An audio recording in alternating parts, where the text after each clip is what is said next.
At ngayon mga kababayan, punta naman po tayo dito pa sa isang nakakahiyang balita na nakita po natin mga kababayan na kung saan kung matatandaan nyo, di ba naghamon ng suntukan, ito pong si Mayor Basti Duterte dito po kay Ramil Madriaga. Pero kung babalikan po natin yung nangyari kay Basti Duterte at dito kay General Torre, di ba isang matinding kahihiyan po yun mga kababayan, dahil pagkatapos nung laban nila o bago pa lamang pala yung laban nila ni General Torre tumakas ng Pilipinas, ito pong si Basti Duterte para hindi makadalo sa boxing match nila ni General Torre. At ngayon mga kababayan, wala po talagang kadala-dala itong si Basti Duterte sa matinding kahihiyan.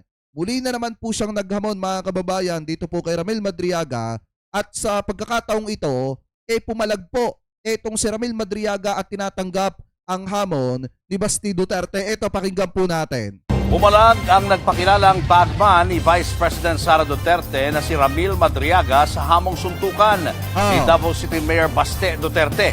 Pumasa si Madriaga, isa raw karangalan ang makipagsuntukan kay Mayor Baste. Nako! Sa handwritten na sulat ni Madriaga, sinabi niyang Siyempre, Duterte yan mga kababayan, kahit sino talaga o kahit ako man mga kababayan, kung papalagan ko ng suntukan yan, at kahit pa masugatan ako, mapuruhan ako niyan o mapuruhan ko yan, isang malaking karangalan sa akin yan. Bakit? Dahil makakatikim yung kamay ko ng Duterte. Di ba mga kababayan? Makakatikim yung kamay ko ng Duterte. Ganon din si Ramil Madriaga. So kung papatulan ni Ramil Madriaga yan at tatamaan ni Ramil Madriaga yan, o kung tatamaan man si Ramil Madriaga dito po kay Basti Duterte, isang malaking karangalan sa kanya yan. Dahil makakatikim yung kamay niya ng isang Duterte. kung magpupunta sa Annex 2 ng Camp Bagong Diwa si Baste, handa siyang makipagpalitan ng suntok, sipa, uppercut at kahit pa headbutt. Unang naghamon ng suntukan si Mayor Baste nang banggitin siya ni Madriaga sa supplemental affidavit nito. Nakakahiya to pag hindi pinalagan mga kababayan ni Basti Duterte, kasi siya naman po talaga nagsimula po nito. Kasi biruin niya, di ba, sa supplemental affidavit po ni Ramil Madriaga, nabanggit to na sinabi daw po ni dating Pangulong Duterte na baliw at bading, ito daw pong si Pulong at itong si Basti Duterte mga kababayan, at ang paboritong anak ni Digong ay walang iba kung hindi itong si Sara Duterte. So ngayon mga kababayan, naghamon ito pong si Basti Duterte ng suntukan, katulad nung ginawa niya kay General Torre noon. Inamon niya ng suntukan si General Torre, pero ang ending mga kababayan, siya po yung tumakbo. Kasaad kasi doon na tinawag umanong baliw at bading ni dating Pangulong Rodrigo Duterte ang mga anak nitong sila Congressman Pulong at Mayor Baste. Kaya buwelta ni Baste, suntukan na lang ng walang restrictions. Kahit isama pa raw nito si dating PNP Chief General Nicolas Torre III at ang isang anyay bangag.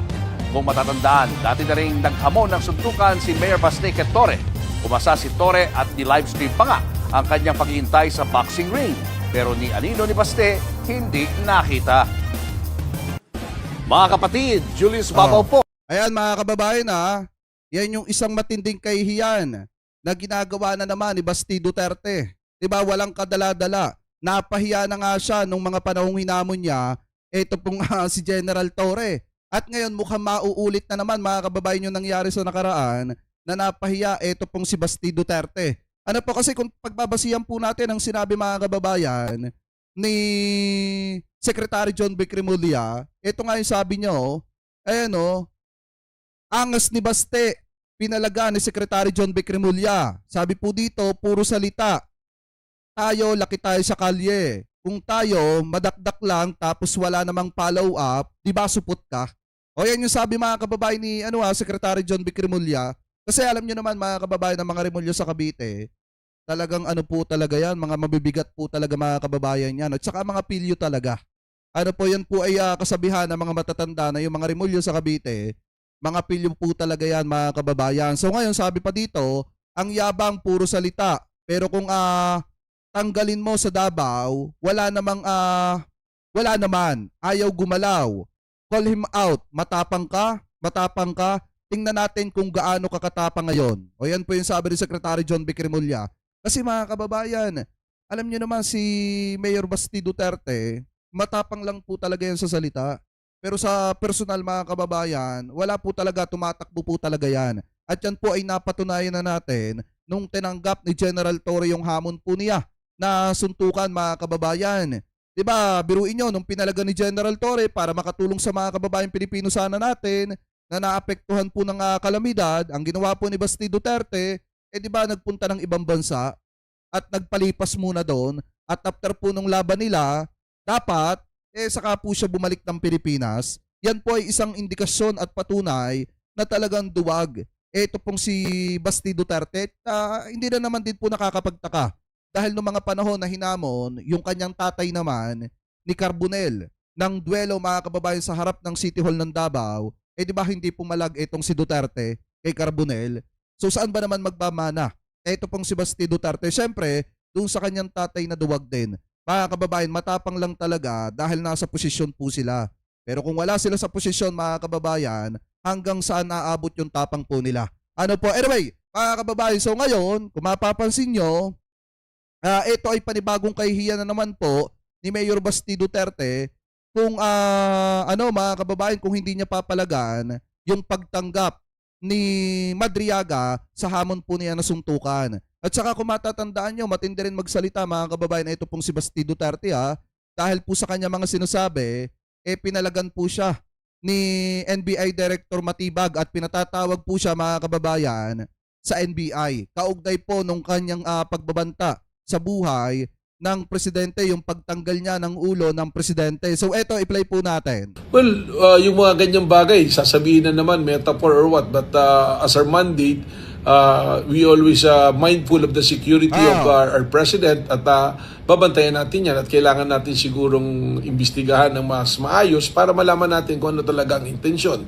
Sapagkat sa nakikita ko ngayon, parang paulit-ulit nanggagaling sa kanilang pamilya noon si Vice President. Biruin niyo mga kababayan noon si Sara Duterte nagbanta sa buhay ng presidente, first lady at saka ng former House Speaker.